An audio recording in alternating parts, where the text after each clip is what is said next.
Republic TV's exclusive breaking. It seems that there's more trouble mounting for Zakir Naik. Sources are telling Republic TV that Zakir Naik's Malaysian permanent residency could be revoked.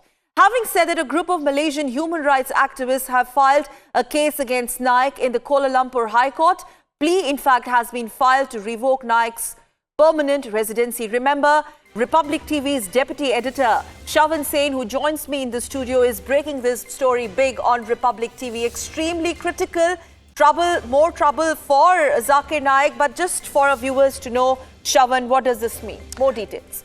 Well, Sakal, it's a massive jolt for the man who has basically been seeking refuge in Malaysia. The fact is that the permanent residency coming in for Zakir Naik was some sort of a relief. Now we are given to understand that 17 eminent human rights activists have already approached Kuala Lumpur High Court, and in their plea, they have basically made it very clear that they would want that his permanent residency is revoked. Now, there are basically three grounds we are given to understand.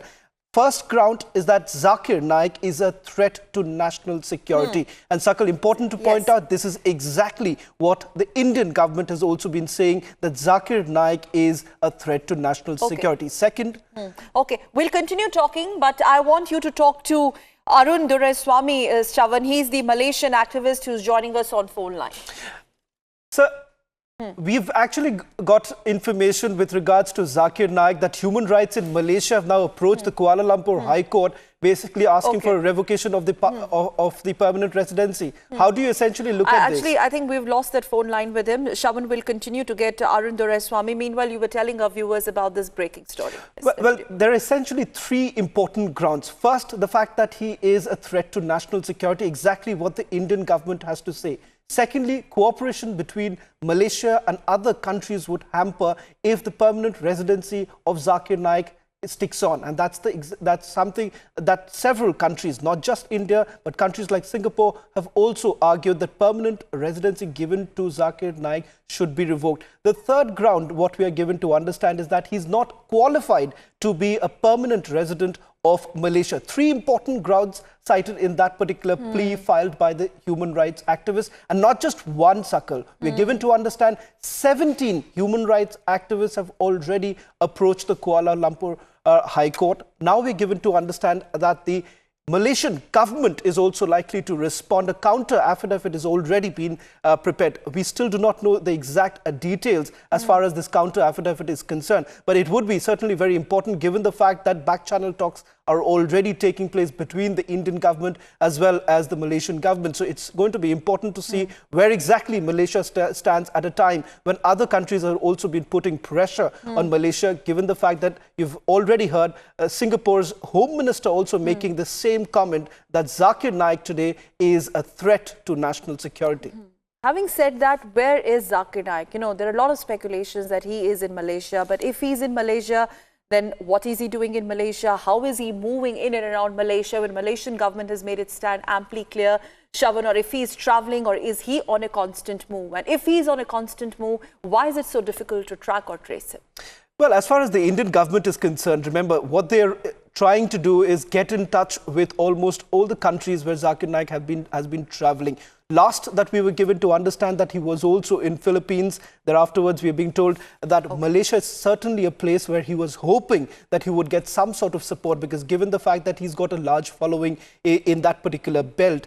Now, given the fact that he's already has the permanent residency permit, that is an important factor for him to hang on, and hoping that the Indian government will not be able to prosecute. But what we are also picking up from our agency sources is the fact that they are already in touch with the Indian embassy there, and afterwards they're also been providing information to the Malaysian government, because it would be important for India to make it very clear on what grounds do they really believe that Zakir Naik is a threat to national security, because it is here in India where a criminal case has already been registered against Zakir Naik. We've also had some more important information with regards to Zakir Naik that we'll be putting out in a while. We are. As more and more countries, Shavan, shut their doors to Zakir Naik, what we are breaking right now in continuation to this big story, Shavan, breaking the story, meanwhile, when trouble mounts for Zakir Naik, in a report which is submitted to the Ministry of Home Affairs, now National Investigative Agency or NIA has sought for prosecution sanction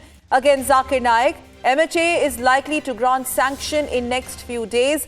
Charge sheet is likely to be filed soon. Shravan continues to break this one. And Shravan, what do we understand? What is the likelihood of NIA getting a proper permission to prosecute or get a prosecution sanction against them? Well, there's absolutely no doubt because it's all prepared. This is, as far as this is concerned, this is only a procedure. NIA has already approached the Ministry of Home Affairs seeking for prosecution sanction against Zakir Naik. Now, what we can confirm is that in the next couple of days, perhaps that permission is going to come in, which essentially means that the first charge sheet against Zakir Naik would be filed. That's the big development here, that the NIA, which has been basically probing this entire matter, they are ready. They've completed their investigation. And what we can also tell our viewers is the fact that the charge sheet will be against Zakir Naik and his two firms. One, that is the IRF, and the other happens to be the Harmony Media Private Limited. Two firms that will also be charge sheeted. And I'll also run you through the sections that will be there in that particular charge sheet that will be filed against Zakir Naik. These are sections under the IPC, that is 120B, that's criminal conspiracy, 153A, 295A, and very important to point out that various sections of the UAPA will also be mentioned in that particular charge sheet against Zakir Naik. And how critical are these sanctions? And having said that, these two back-to-back developments, Shravan, how close is our government inching towards actually tracking him down finally?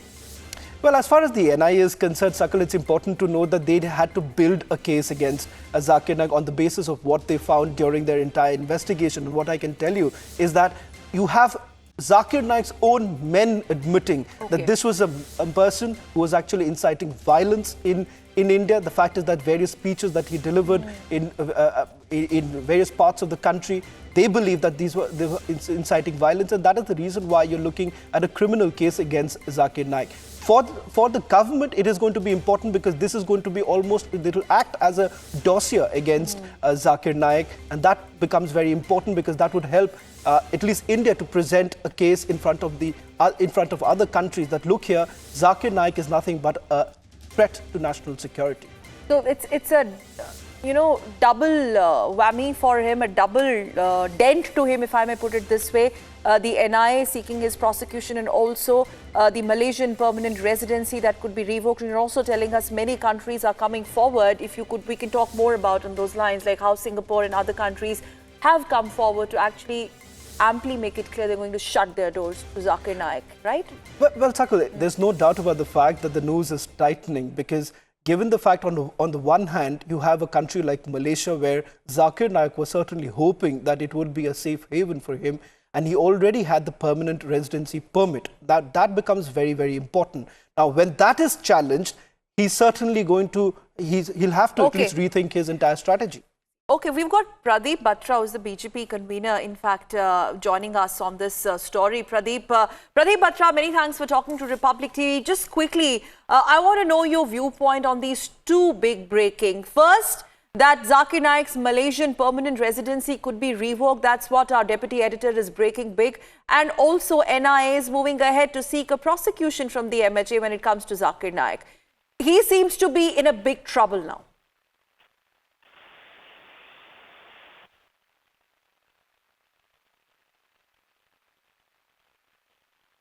Mr. Batra? Mr. Batra, your views on this big breaking story on Republic TV. His Malaysian permanent residency could be revoked, and that's what we are learning right now. We're talking about Zakir Naik.